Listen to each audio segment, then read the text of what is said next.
Topics சேனலுக்கு உங்களை அன்புடன் வரவேற்கிறேன். நான் உங்கள் ஆட்டா. ஹலோ காய்ஸ், எல்லோரும் எப்படி இருக்கீங்க? அந்த பர்த்டேக்கு ஒரு பெரிய சாரி, ரொம்ப மன்னிச்சுக்கோங்க. ஏன்னா உங்கள் பர்த்டே முடிஞ்சு ஃப்ரைடே தான் ஆகிடுச்சு. வீடியோ போடுறது ரொம்ப லேட் ஆகிடுச்சு. ஸ்கிரிப்ட் கொஞ்சம் பெருசாக இருந்ததுனால மொத்தமாக முடிச்சுட்டு ஒவ்வொன்றா போடலாம் தான் இருந்தேன். முடிச்சிட்டேன், ஸ்கிரிப்டை முடிச்சிட்டேன். இன்னும் இன்னும் ஆமாம், இது 3 ஷார்ட்டு. ஸோ அது செகண்டு கடைசியாக வந்துடும் உடனே வந்துடும்.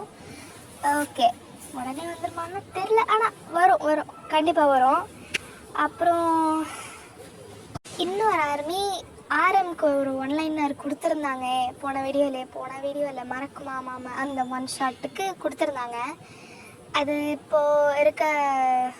இப்போது தான் அந்த ஃபர்ஸ்ட் பார்ட்டில் கூட திரும்ப கமெண்ட் பண்ணியிருந்தாங்க.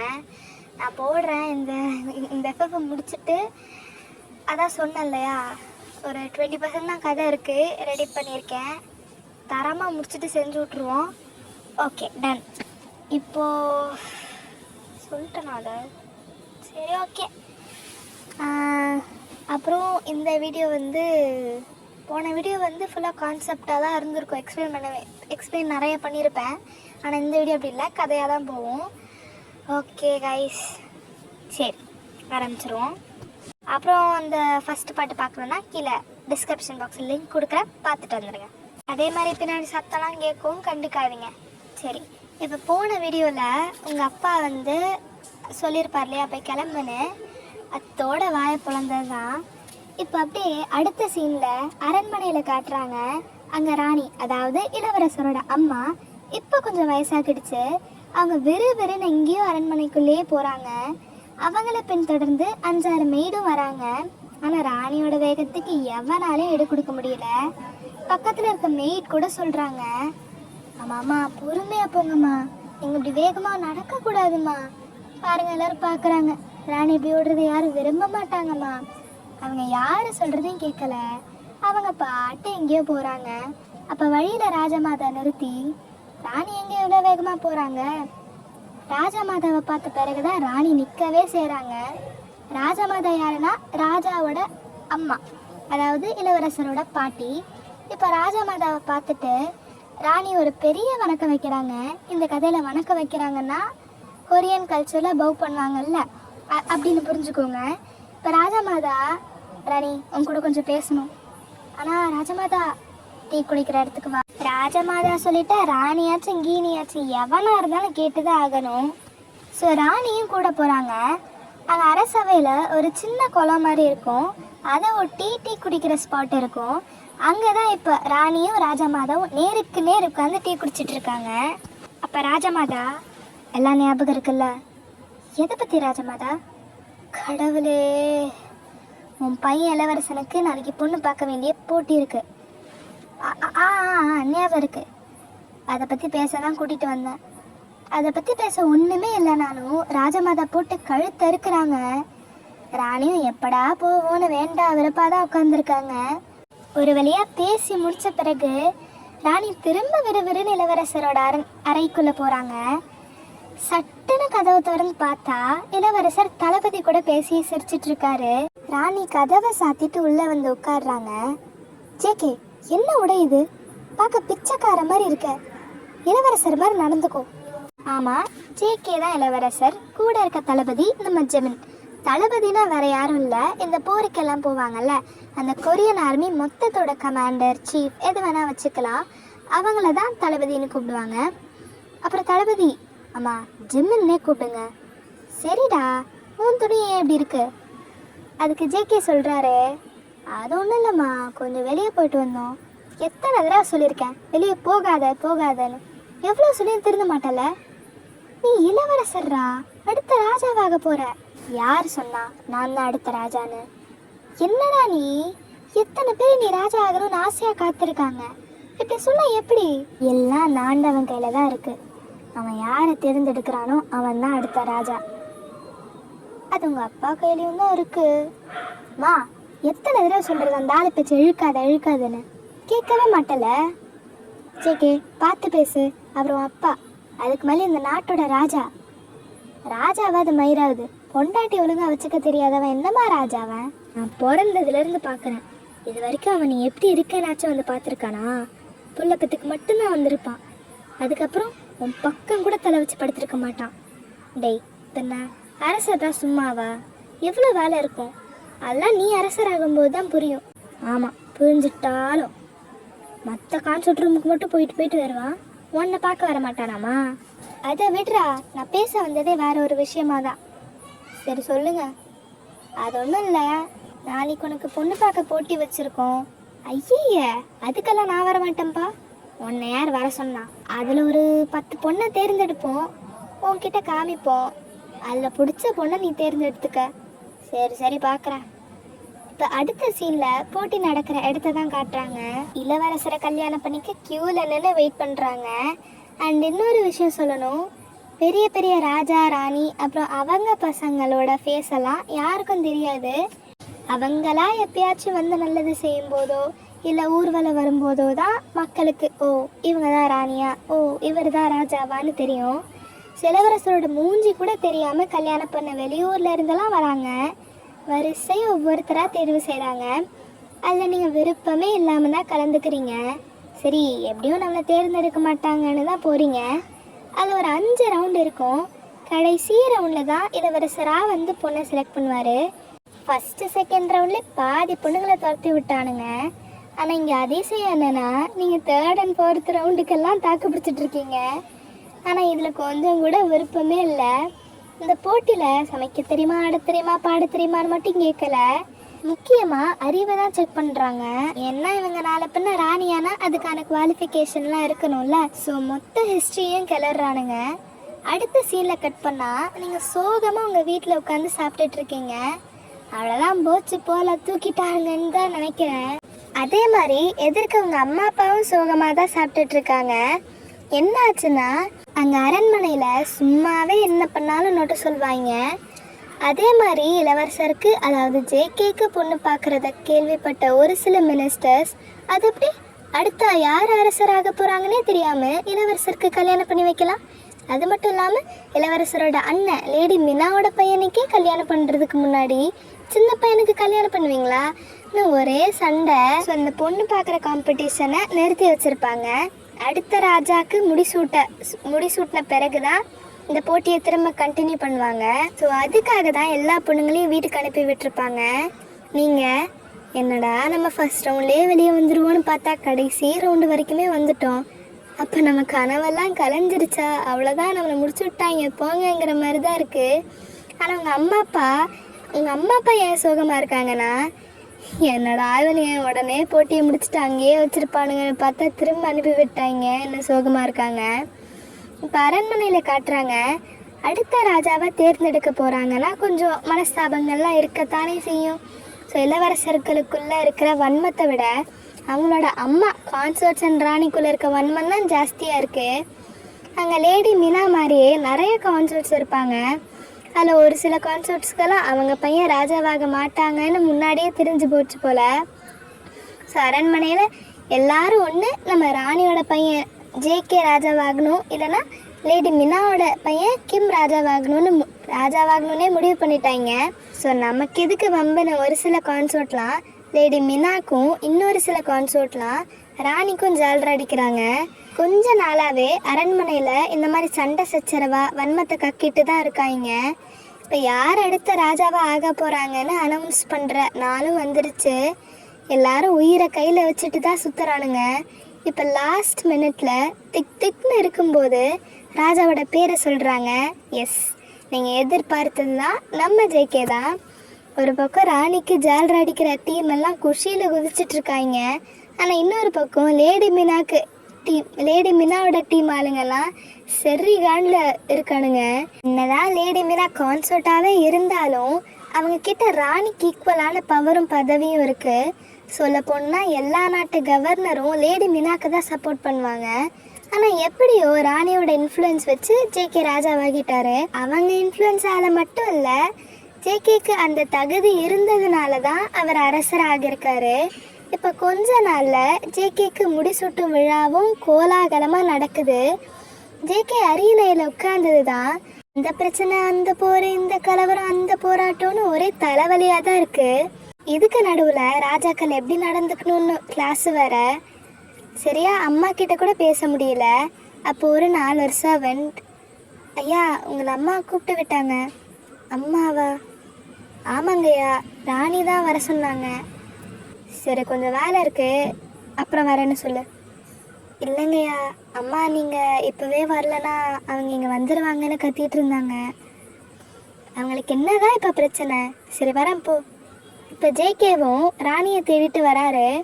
ஒரு ரூமுக்கு வெளியே ராணி செம்ம காண்ட ஜேகேக்காக வெயிட் பண்ணுறாங்க. ஜேகே வந்ததும் கொஞ்சம் முறைச்சி பார்த்துட்டு, என்கிட்ட நேற்று என்னடா சொன்னேன்? என்ன சொன்னீங்க? நாளைக்கு உனக்கு பொண்ணு பார்க்கணும், கடைசி தெருவில் ஒரு 5 நிமிஷம் வந்துட்டு போனதான் நான் சொன்னேன். மறந்துட்டேம்மா. சரி வாங்க போகலாம். காண்டோட தான் உள்ளே கூட்டிகிட்டு போகிறாங்க. ஏன்னா வர சொன்னது காலைல 10 மணிக்கு, ஆனால் நம்மால் வந்தது சாயங்காலம் 4 மணிக்கு. சரி இப்போ உள்ள கரெக்டாக 10 பேர் வரிசையாக உட்காந்துருக்காங்க. அப்போ ஜேகே அம்மா, சரிடா சட்டு புட்டுன்னு யார் சரிப்பட்டு வருவாங்கன்னு பார்த்து சொல்லிடு. ஜேகேவும் வரிசையாக எல்லாரையும் பார்க்குறாரு. அப்போ ஒரு இடத்துல ஸ்டாப் பண்ணி விரல்ல நீட்டி, எனக்கு இவ தான் வேணும் இன்னும் கொஞ்சம் வித்தியாசமான டோனில் சொல்கிறாரு. அப்போ பக்கத்தில் இருந்த சர்வெண்ட், ஐயா என்ன சொன்னீங்க? எனக்கு இவ தான் வேணும். ஆனால் ஐயா 2 கான்சர்ட்டையும் தேர்ந்தெடுக்கணும். யோ உனக்கு காது கேட்காதா? சொல்கிறல்ல எனக்கு இவ மட்டும்தான் வேணும்னு. மன்னிச்சிருங்க அரசரே, அவங்களையும் நாங்கள் தேர்வு செஞ்சிடுறோம். ஜேகே அம்மா இந்த பக்கம், சரி பையனுக்கு பொண்ணை பிடிச்சிருக்கு போலன்னு சிரிக்கிறாங்க. ஆனால் நீங்கள் தான் இங்கே பாவம். ஏன்னா இப்போ அந்த விரலை பாயிண்ட் பண்ண மாதிரி இருக்கிறது உங்களை தான். அது மட்டும் இல்லாமல் எல்லா பொண்ணுங்களையும் குனிஞ்ச தலையை நிமிராமல் இருக்க சொல்லியிருப்பாங்க. ஏன்னா அரசர் முன்னாடி யாரும் மூஞ்ச பார்த்தோ இல்லை கண்ணை பார்த்து பேசக்கூடாது இல்லையா, ஒரு மரியாதைக்காக. ஸோ நீங்கள் பார்க்கவே இல்லை, ஆனால் உங்களை தான் கை காமிக்கிறாருன்னு கரெக்டாக தெரிஞ்சிருச்சு. அழாத குறை தான், அந்த ஸ்டேட்டில் தான் மூஞ்சி இருக்குது. இப்போ உங்களை செலக்ட் பண்ணிட்டாரு இல்லையா, அதுக்குன்னு உடனேலாம் கல்யாணம் பண்ணி வச்சிட மாட்டாங்க. ஒரு 4 நாள் கழித்து தான் கல்யாணம் பண்ணுவாங்க. ஏன்னா அரசரோட கல்யாணம்னா சும்மாவா? ஸோ அந்த 4 நாள் உங்களை பாடா படுத்தி எடுக்கிறாங்க. இப்படி பேசு, அப்படி சிரிக்காது, இப்படி சாப்பிடு, அப்படி நடக்காதுன்னு ஒரு ரூல்ஸ் மேலே ரூல்ஸாக பாடம் எடுக்கிறாங்க. இதுக்கு நடுவில் 5 நாட்களில் ராணியாவது எப்படின்னு புக்கு வேற. அந்த ஒரு புக்கு மட்டுமா மலை மாதிரி கூச்சி வச்சிருக்காங்க. அப்படியே மண்டை காய்ச்சலாக இருக்குது. எப்படியாச்சும் ஓடிடுவோமான்னு யோசிக்கிறீங்க. ஆனால் கால் வைக்கிற இடம்லாம் கண்ணி வெடியாக இருக்குது. அவ்வளோதான், சோழி முடிஞ்சுன்னு தான் உட்காந்துருக்கீங்க. மீராவும் உங்கள் மீரா கூடவே தான் இருக்கா. ஸோ அவள் நீங்கள் படுற கஷ்டத்தெல்லாம் பார்த்து தேத்திக்கிட்டு இருக்கா. இப்போது த கிராண்ட் டே ஆஃப் வெட்டிங் அதுவும் வந்துருச்சு. இந்த சீனில் ஸ்டார்டிங்கில் உங்களை கிளப்பி விட்டாங்கல்ல, அந்த மாதிரி புட்டு வைக்கிறது என்ன, பவுடர் அடிக்கிறது என்னன்னு ஒரே கூத்தாக தான் இருக்குது. ஆனால் இதில் என்ன வித்தியாசம்னா, அன்னைக்கு 4 லேயர் தான் ட்ரெஸ்ஸு, ஆனால் இன்னைக்கு கிட்டத்தட்ட 10 லேயராச்சும் போட்டிருப்பாங்க. அது பத்தாதுன்னு மண்டையில் ஒரு வெயிட்டான கிரீடம் வேற, அதை தூக்கிட்டு நடக்கிறதே பெரிய விஷயமா இருக்குது. இப்போ கூட உங்கள் மூஞ்சில் கையை வச்சு மறைச்சி தான் கூட்டிகிட்டு வராங்க, ஸ்க்ரீனில் தெரிகிற மாதிரி. ஸோ பல சடங்கெல்லாம் நடக்குது. அங்கே இருக்கிறதெல்லாம் பெரிய பெரிய ஆளுங்க, ஹை போஸ்டிங்கில் உள்ள ஆளுங்க, நிறைய கவர்னர்ஸ் மினிஸ்டர்ஸ்னு எல்லாரும் இருக்காங்க. ஏன் அந்த கவர்னர், அதாங்க அந்த லேடி மீனாவோட அண்ணன், அவரெல்லாம் செம்ம கடுப்பில் பார்க்குறாரு. அந்த ஆள் மட்டுமா, ஜேகே ராஜாவானது பிடிக்காத பல பேர் வன்மத்தை அப்பட்டமாக காட்டிட்டு உட்காந்துருக்காங்க.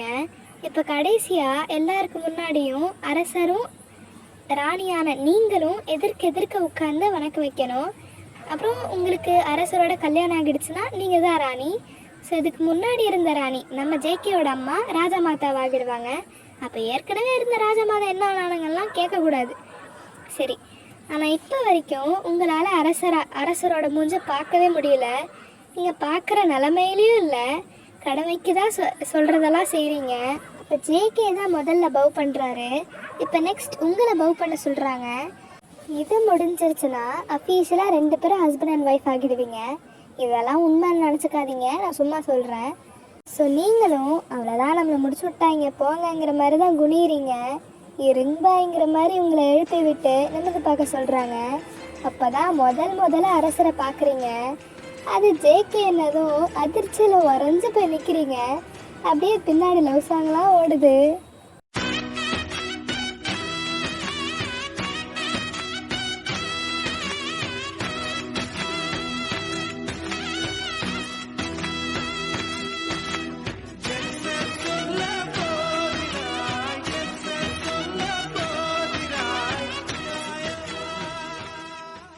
கொஞ்சம் யோசிச்சு பாருங்க கைஸ், உங்களை கல்யாணம் பண்ணுறது உங்கள் க்ரஷ்ஷாக இருந்தால் எப்படி இருக்கும்?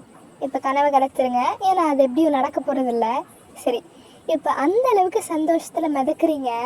அப்படியே எல்லா சடங்கும் சம்பிரதாயமும் எல்லாம் நல்லபடியாக நடந்து முடியுது. இப்போ ராத்திரி உங்கள் ரூமில், அதாவது ராணியோட அறையில் அவங்க கல்ச்சர் படி ஃபஸ்ட் நைட்டுக்கு ரெடி பண்ணி வைக்கிறாங்க. நீங்கள் ஒரே குஷியில், அது மட்டும் இல்லாமல் அதிர்ச்சியில் இன்னும் வரைக்கும் அமைதியாக உட்காந்துருக்கீங்க. ஆனால் இந்த பக்கம் ஜேகேவை எல்லாம் பிடிச்சி வச்சுருக்காங்க. அதாவது ஜேகேக்கு சப்போர்ட் பண்ணுற எல்லா மினிஸ்டர்ஸும் அவர் ராஜாவாகிட்டாரு, ஆல்சோ கல்யாணமும் ஆகிடுச்சு. அந்த சந்தோஷத்தில் சரக்கடிச்சிட்டு ஜமாய்ச்சிட்டு இருக்காங்க. இதில் ஜேகேவை வேற பிடிச்சி வச்சுட்டு பேசிகிட்டு இருக்கானுங்க. அதில் நிறைய மினிஸ்டர்ஸ் ஜேகேவை சின்ன வயசுலேருந்தே தோளில் தூக்கி வச்சு வளர்த்துருப்பானுங்க. ஸோ ராஜானெல்லாம் பயமே இல்லை, ஏதோ தாய் மாமா மாதிரி சகஜமாக போதையில் பேசிட்டு அட்வைஸ் பண்ணிட்டுருக்கானுங்க. ஆனால் அவரும் எவ்வளோ நேரம் தான் சும்மா இருப்பார், கொஞ்சம் காண்டோட தான் இருக்க மாதிரி தெரியுது. அப்போ சர்வெண்ட் கூட வந்து சொல்கிறான், ஐயா ரொம்ப நேரமாகிடுச்சு, அங்கே ராணி உங்களுக்காக காத்திருப்பாங்க. ஆனால் குறுக்க ஒரு மினிஸ்டர் வந்து, அட போடாங்கிட்டு, அரசர் கூட முக்கியமான விஷயம் பேசுகிறப்ப தான் வந்துடுவாங்க, நீங்கள் வாங்க அரசர் நம்ம குடிப்போம். ஜேகே என்ன பண்ணுறதுன்னே தெரியாமல் தான் முழிச்சுக்கிட்டு இருக்காரு. அப்படியே இந்த பக்கம் ரொம்ப நேரம் வெயிட் பண்ணி அந்த குழந்தை ஒயின் தூங்கியே தூங்கிருச்சு. இப்போ ரொம்ப நேரம் கழித்து தான் ஜேகே உள்ளே வராரு. நீங்கள் தூங்குறத பார்த்துட்டு எதுவும் பண்ணலை, கொஞ்ச நேரம் பார்த்துட்டு அவரோட ரூமுக்கு போய்டுறாரு. அங்கெல்லாம் அப்படி தான், ராஜாக்கும் ராணிக்கும் தனித்தனி ரூம் தான் இருக்கும். ஸோ அப்படியே நெக்ஸ்ட் டே ஆகுது. நீங்கள் குளித்து ரெடியாகி அழகாக என்ன பண்ணுறதுனே தெரியாமல் உங்கள் ரூமில் தான் உட்காந்துருக்கீங்க. அப்போ அரசர்கிட்டேருந்து செய்தி வந்த உடனே வெளியே போகிறீங்க. அவர் உங்களுக்காக வெளியே வெயிட் பண்ணுறாரு. இப்போ 2 பேரும் சேர்ந்து வரிசையாக எல்லா பெரிய பதவி இருக்கிறவங்க கிட்டேயும் ஆசீர்வாதம் வாங்க போகிறீங்க. எப்பயும் போல் 5-6 மெய்டு சர்வெண்ட்டு எல்லாம் வராங்க. எடுத்தோடனே லேடி மினாவோட ரூமுக்கு தான் போகிறீங்க. அந்த அம்மா எல்லாரை விடவும் கொலை காண்டில் இருக்குது. ராஜாவும் ராணியும் அங்கே தான் வராங்கன்னு தெரிஞ்சதும் பயங்கரமாக கத்துது. டேபிளில் கொண்டு வந்த டீ எல்லாம் அப்படியே தட்டி விடுது.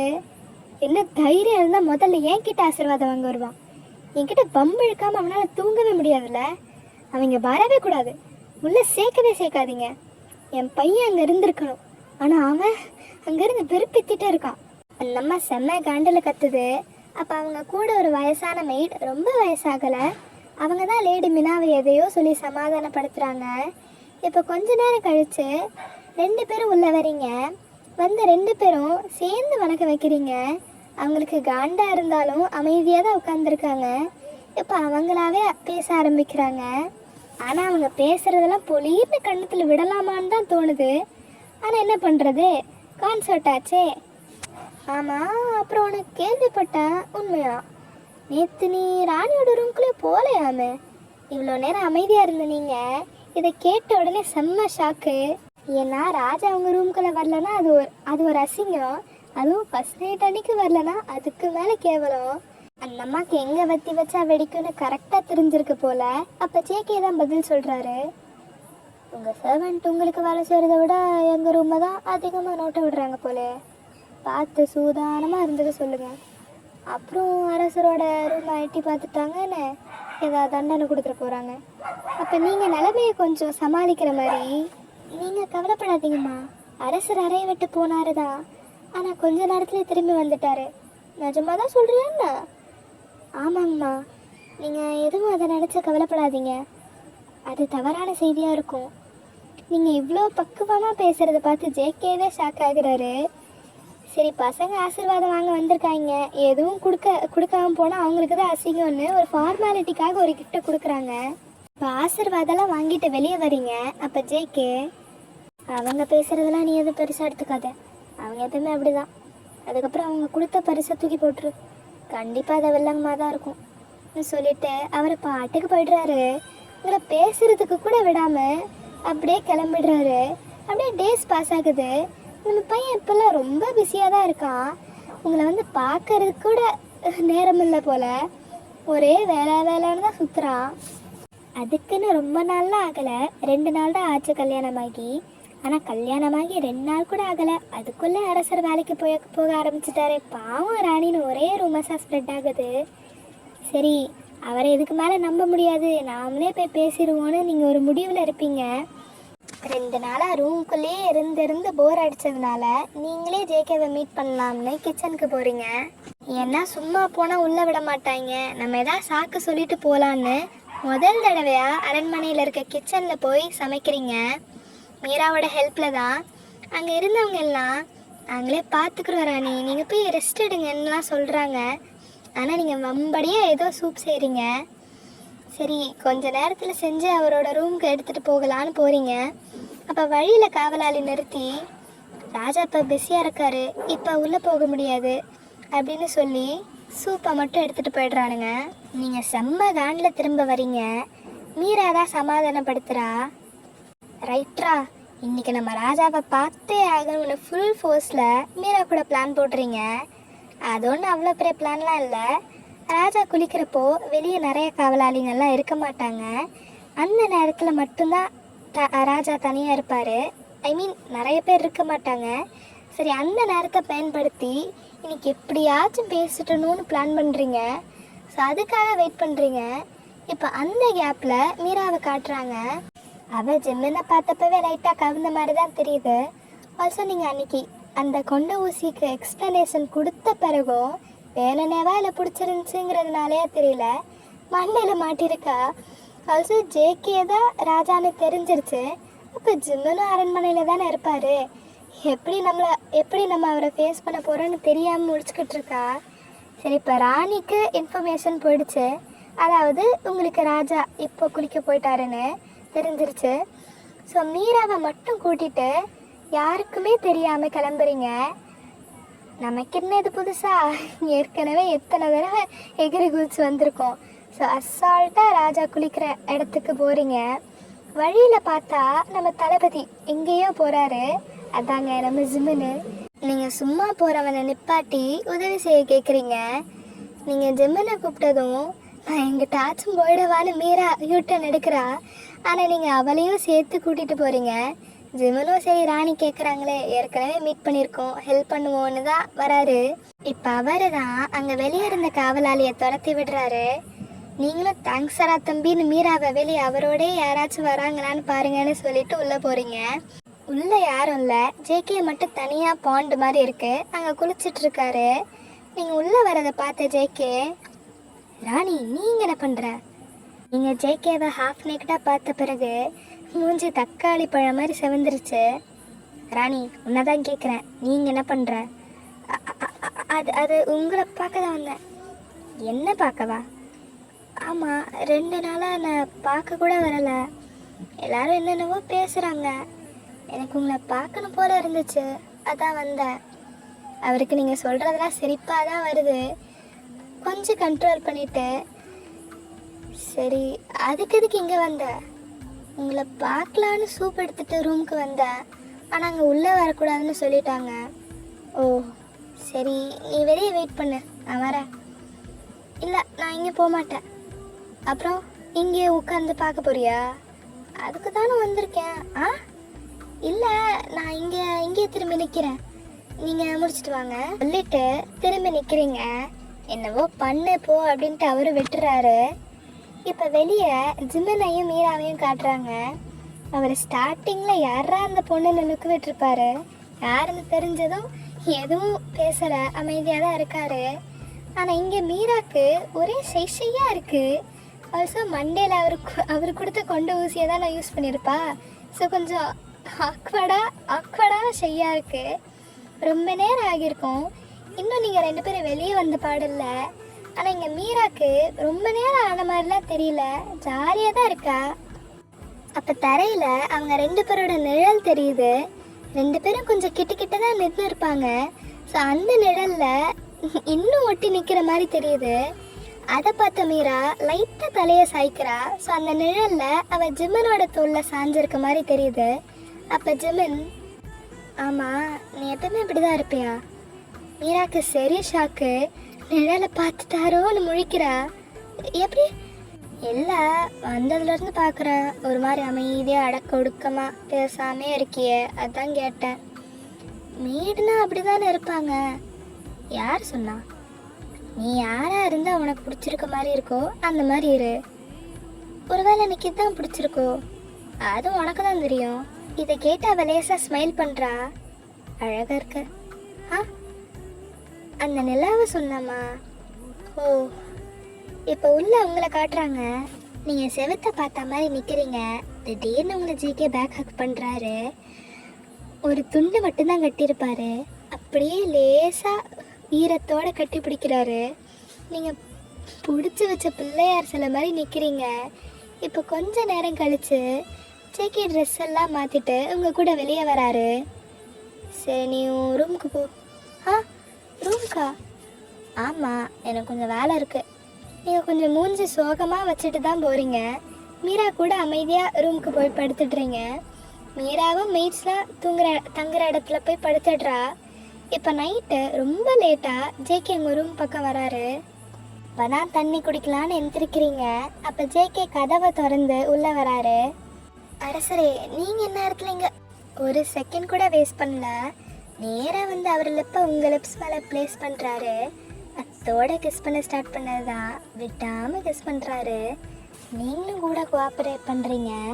அவர் கிஸ் பண்ணிவிட்டு உங்கள் ட்ரெஸ்ஸை கழட்டுறாரு. ஒவ்வொரு லேயராக அண்ட்ரெஸ் பண்ணி கிஸ் பண்ணிகிட்டே இருக்காரு. உங்களுக்கு அவர் கொஞ்சம் கொஞ்சமாக டச் பண்ண பாடி எல்லாம் ஷிவர் ஆகுது. ஸோ அப்படியே அந்த நைட் ஹாட் அண்ட் ஸ்டீமியாக பாஸ் ஆகுது. மறுநாள் காலையில் அவர் தான் முதல்ல எந்திரிக்கிறாரு. நீங்கள் அவர் பக்கத்தில் அவரோட கை மேலே படுத்திருக்கிறத பார்த்து லேசாக ஷாக் ஆகுறாரு. ஏன்னா நேற்று ராத்திரி குடிச்சிருப்பாரு போல். ஸோ ஒரு வேகத்தில் வந்து கிஸ் பண்ணியிருப்பாரு. இப்போ நைட் நடந்ததை ரீகால் பண்ணிவிட்டு பொறுமையாக அவரோட கையை எடுக்க பார்க்குறாரு. ஆனால் நீங்கள் கரெக்டாக அந்த நேரத்தில் எந்திரிக்கிறீங்க. அவர் அப்படியே தூங்குற மாதிரி ஆக்டிங்கை போடுறாரு. நீங்கள் அவர் பக்கத்தில் இருக்கிறத பார்த்துட்டு ஒரு பெரிய ஸ்மெல் பண்ணுறீங்க. ஸோ அந்த சீன் அங்கேயே கட் ஆகுது. ரொம்ப நாள் பாஸ் ஆகுது. இதே மாதிரி கொஞ்சம் லவ்வோட வலிகளோட பாஸ் ஆகுது. ஓரளவுக்கு ஸ்மூத்தாகவே போகுது. அப்போ ஒரு நைட் நீங்கள் பாட்டு உங்கள் ரூமில் புக் படிக்கிறீங்க. அப்போ ஜேகே வேகமாக வந்து உங்களை கூப்பிடுறாரு. நீங்களும் சரி கூப்பிடுறாருன்னு போகிறீங்க. பார்த்தா வெளியே ஸ்டார்ஸ் பார்க்க கூப்பிடுறாரு. நார்மல் ஸ்டார்ஸ் இல்லை, ஷூட்டிங் ஸ்டார்ஸ். இப்போ ரெண்டு பேருமே மனசில் இருக்கிறத வேண்டிக்கிறீங்க. அப்போ அவர் நீங்கள் தீவிரமாக வேண்டுறதை பார்த்து, என்ன வேண்ட? சொல்ல மாட்டேன். ஏன்? சொல்லிட்ட பழிக்காதுல்ல. ஓ சரி, நான் உள்ளே போகிறேன். சரி சொல்கிறேன், இருங்க. சொல்லு. அது இப்போ சொல்கிறியால போகட்டா? சொல்கிறேன். அன்னைக்கு நீங்கள் வந்தீங்கல்ல, என்னைக்கு? அதான் அன்னைக்கு நமக்குள்ள எல்லாம் நடந்துச்சுல்ல. சரி, அன்னைக்கு நீங்கள் குடிச்சிட்டு வந்த மாதிரி இருந்துச்சு, அதனால் மறந்துருச்சு போலன்னு நினச்சேன். அதுக்கு தான் திரும்ப அந்த நினைவுகளை உங்ககிட்டயே தர சொல்லி கடவுள்கிட்ட கேட்டேன். அவருக்கு சிரிப்பாக வருது, இருந்தாலும் கண்ட்ரோல் பண்ணிவிட்டு, எனக்கு எதுவுமே மறக்கலப்பா, வேணும்னா உனக்கு திரும்ப ஞாபகப்படுத்த செஞ்சு காட்டவா? இந்த டைமில் நீங்கள் நிஜமாலே மூஞ்சி தக்காளி பழம் மாதிரி செவந்துருச்சு. அதை பார்த்து ஜேகே அந்த மூன் லைட்லேயே ஒரு கிஸ் பண்ணுறாரு. அப்படியே அந்த சீன் கட் ஆகுது. இங்கே ஜிமின் அண்ட் மீரா கூட ரூட் ஒரு மாதிரி தான் போகுது. ரொம்ப பேசலாம் இல்லை, அடிக்கடி பார்த்துக்கிறதா இருக்கட்டும், யாருக்கும் தெரியாமல் சைட் அடிக்கிறதா இருக்கட்டும், இன்னும் ஒரே காதல் மயக்கத்தில் தான் போகுது. ஆனால் கொஞ்ச நாளில் ஒரு மாதிரி கெட்டது நடக்கிற மாதிரி இருக்குது. வேறு யார்? நம்ம வில்லன் டீம் தான். அந்த லேடி மீனாவோட வேலை தான். அவங்க அடங்கவே மாட்டாங்க போல். முடிஞ்ச எல்லா வழியிலையும் ஜேகேவை தொல்லை பண்ணிக்கிட்டே இருக்காங்க. ஜேகேவோட பாதி மண்டக்காய்ச்சலுக்கு இவங்க தான் காரணம் போல். சும்மா இருக்கிற அரசபையில் 4 மினிஸ்டர்ஸ்க்கு நடுவில் கலக்கம் மூட்டி விடுறதா இருக்கட்டும், இல்லாத பொல்லாத கரப்ஷன் செய்கிறதா இருக்கட்டும், தேவையே இல்லாமல் ராணிக்கிட்டேயும் ராஜமாதாக்கிட்டேயும் வம்பிழுக்கிறதுன்னு ஒரே செட்டையாக பண்ணிக்கிட்டு இருக்காங்க. இதுக்கு நடுவில் வர ராஜமாதாவான ஜேகேவோட அம்மாவுக்கு உடம்பு சரியில்லாமல் போகுது. ஜேகே ஒரு ப்ரெஷரைஸ்டாக தான் சுற்றுறாரு. ஆனால் என்ன ஆனாலும் ராத்திரி ஆனால் போதும் நம்ம ஆள் சாஞ்சிருவான். நீங்கள் நினைக்கிற மாதிரிலாம் இல்லை. உங்ககிட்ட வந்து ஒரு சின்ன புள்ள மாதிரி பேசுவான். நிறைய நாள் நீங்கள் தான் அவனை மடியில் வச்சு பேசிகிட்டே தூங்க வைப்பீங்க. காலையில் என்ன ஆனாலும் சரி, நைட் ஆனால் உங்கள் மடியில் படுத்து தூங்கலைன்னா அந்த டேவே ஃபினிஷ் ஆகாத மாதிரி இருக்கும். அவ்வளோ அட்டாச் ஆகிட்டா. கிடைக்கிற கேப்பில் கிஸ் அடிக்கிறதா இருக்கட்டும், உங்கள் கால் வலிக்குதுன்னா அமுக்கி விடுறதா இருக்கட்டும், ஏன் ஒரு நாள்லாம் உங்களால் நடக்க முடியலன்னு படுத்திருக்கிறப்ப கூட அவரே உங்களை தூக்கிட்டு போய் ஷூட்டிங் ஸ்டார்ஸ் எல்லாம் காமிக்கிறதா இருக்கட்டும்னு எல்லாரையும் பொறாமப்படுற அளவுக்கு பார்த்துக்கிறான். எல்லாரும் பாடுறா, இந்த நாட்டோட அரசரே அவரோட பொண்டாட்டி காலை பிடிச்சி விடுறாருன்னு பேசுகிறாங்க. ஸோ அந்தளவுக்கு நீங்கள் காமிச்சதை விட பல மடங்கு அன்பை காட்டி நிஜமாவே ராணி மாதிரி பார்த்துக்கிறாரு. ஏன் உங்களுக்காக தான் அத்தனை பேர் சொல்லியும் இன்ன வரைக்கும் எந்த கான்சர்ட்டையும் வச்சுருக்க மாட்டார். அப்படியே பொண்டாட்டி தாசனாகவே மாறிட்டார்.